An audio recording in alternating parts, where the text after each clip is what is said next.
All right, here we're going to look at thread milling. I've got, I don't know, 3, 6, I got 9 holes here. I think they're spaced 1.25 inches apart.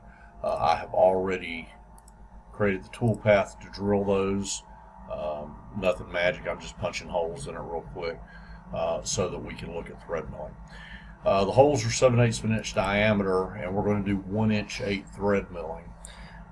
So we've got 2 different thread mill tools. We've got a single profile thread mill and we have a full profile thread mill, and we'll look at both of these.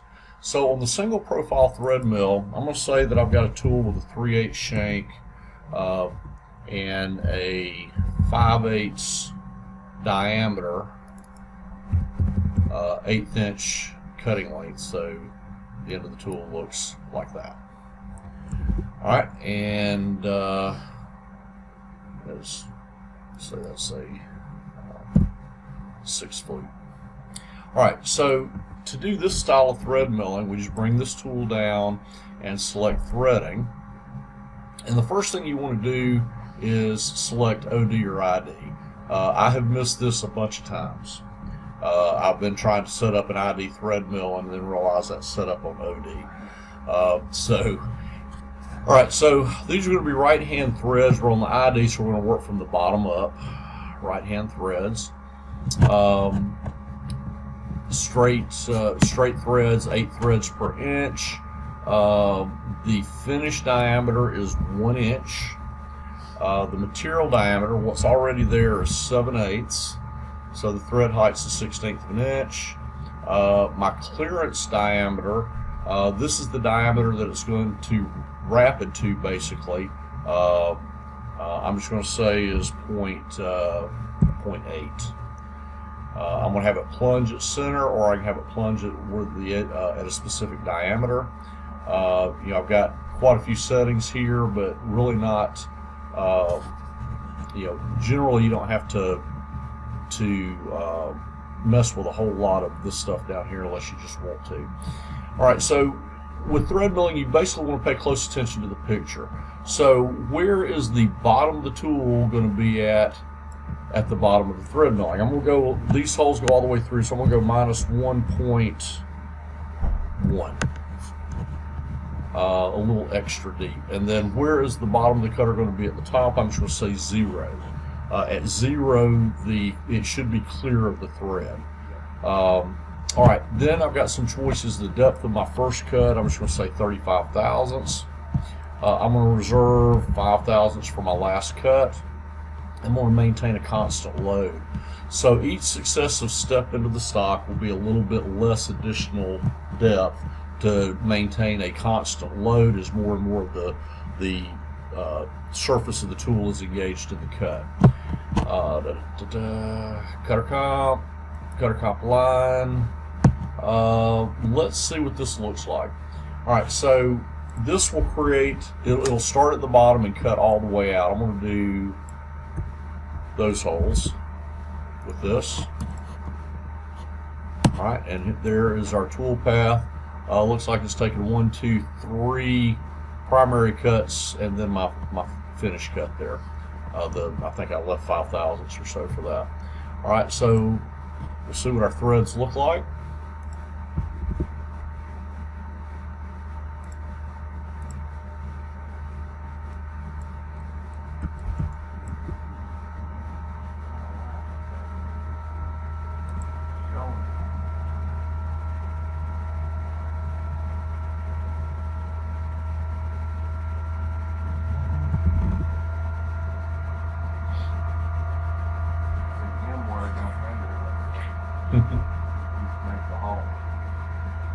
Well, Gibbs does with the tab.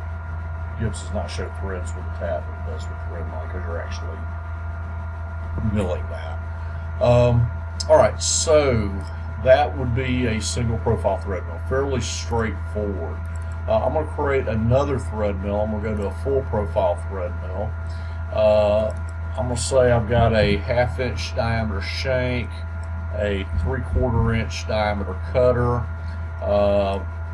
The threads per inch is 8, and then the number of teeth, I'm going to say is 8. Actually, I'm going to say 6. All right, so 6 threads per inch on, 6 total thread peaks on my insert, which basically tells the software how long the cutting edge is. So we're going to bring that down. We're going to do a thread milling with this.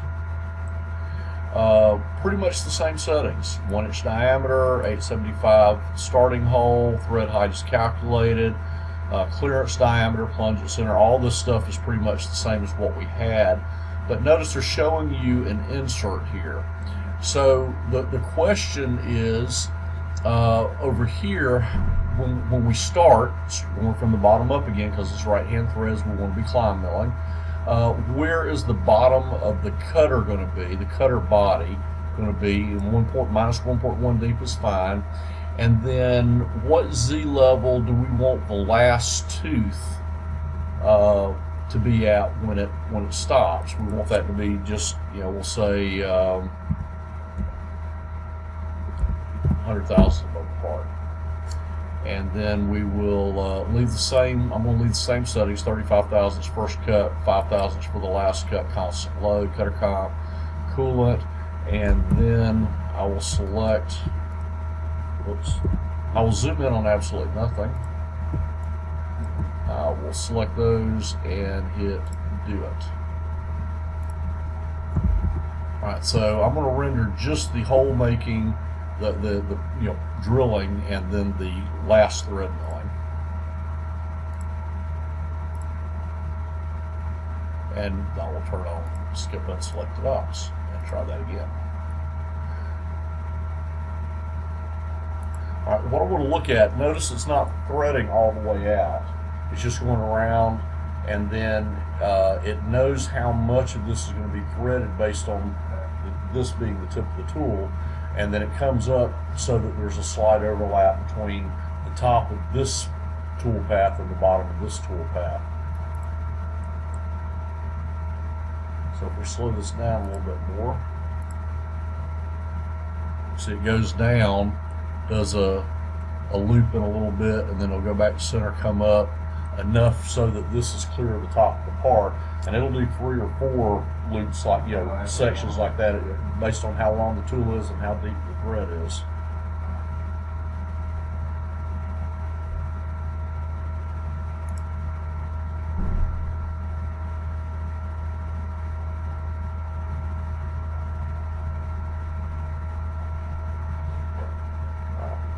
So that's thread milling in a teeny tiny nutshell.